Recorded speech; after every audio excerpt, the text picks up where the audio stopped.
Assalamualaikum warahmatullahi wabarakatuh. Hai anak-anak, apa kabar? Ibu doakan semoga semuanya hari ini sehat-sehat ya. Bagaimana? Sudah siapkah belajar bersama dengan Ibu Wahyu Lestari? Di sini Ibu Wahyu mau bertanya, apakah anak-anak sudah mandi? Sudah sarapan? Ibu harap anak-anak sudah melakukannya ya. Baik, anak-anak sebelum belajar sebaiknya kita berdoa terlebih dahulu. Berdoa mulai. Selesai. Baik, baik anak-anak. Di sini kita akan mempelajari materi teks eksposisi. Apakah ada yang tahu apa itu teks eksposisi? Baik anak-anak, pada video kali ini kita akan memasuki materi teks eksposisi. Apakah ada yang tahu apa itu teks eksposisi? Teks eksposisi adalah karangan yang berisi gagasan dan fakta, teks yang mengandung informasi atau pengetahuan yang mencoba digambarkan dalam bentuk yang padat, singkat, dan jelas. Adapun tujuan teks eksposisi yaitu menjelaskan informasi tertentu agar bisa menambah ilmu pengetahuan pembaca.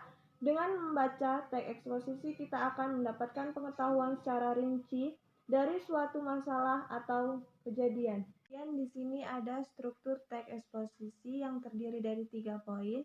Yang pertama, tesis. Tesis adalah bagian yang berfungsi untuk memperkenalkan topik atau bagian awal teks yang berisikan pendapat sang penulis. Bisa disebut juga sebagai bagian pembuka. Yang kedua, argumentasi adalah bagian yang berisikan alasan yang memperkuat argumentasi penulisan.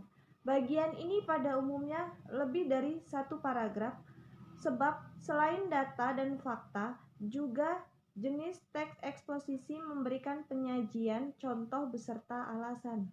Yang ketiga yaitu penegasan ulang pendapat atau juga bisa disebut dengan kesimpulan. Penegasan ulang pendapat atau kesimpulan adalah bagian yang berada pada paragraf terakhir sehingga bisa disebut kesimpulan. Selanjutnya, unsur kebahasaan teks eksposisi.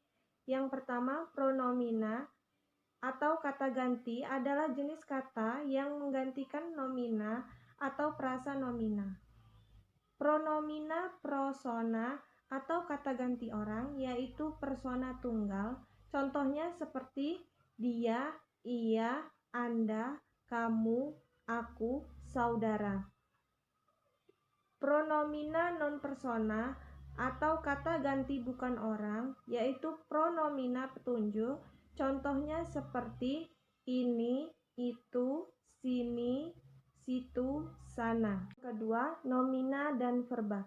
Nomina merupakan kata yang mengacu pada benda baik nyata maupun abstrak dalam keadaan kedudukan sebagai subjek. Sedangkan verba atau kata kerja adalah kata yang mengandung makna dasar perbuatan, proses, atau keadaan yang bukan bersifat dalam kalimat, biasanya sebagai predikat. Poin ketiga, konjungsi atau kata penghubung. Contohnya pada kenyataannya, kemudian, dan lebih lanjut. Anak-anak, di sini Ibu akan memberikan satu contoh teks eksposisi yang berjudul ekonomi. Ekonomi rakyat merupakan kegiatan ekonomi yang dilakukan oleh rakyat banyak.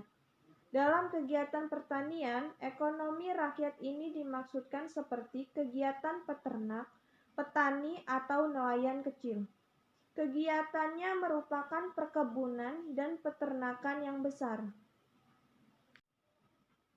Bisa dikatakan bahwa ekonomi rakyat tidak ada pembatasan terkait jenis produksi, sifatnya usaha, besaran usaha, dan modal. Ekonomi tidak memiliki sifat eksklusif, tetapi terbuka agar bisa berkembang, maka norma dan transaksinya ditetapkan berdasarkan perkembangan sosial masyarakat dalam hal ekonomi. Sebenarnya ekonomi rakyat bisa dilihat dari perspektif lain. Hal ini didasari dari jargon ekonomi dari rakyat oleh rakyat dan untuk rakyat.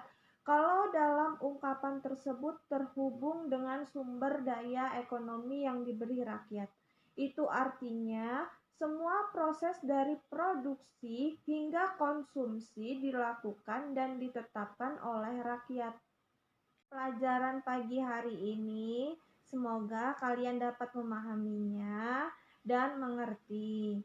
Ibu akhiri, wassalamualaikum warahmatullahi wabarakatuh.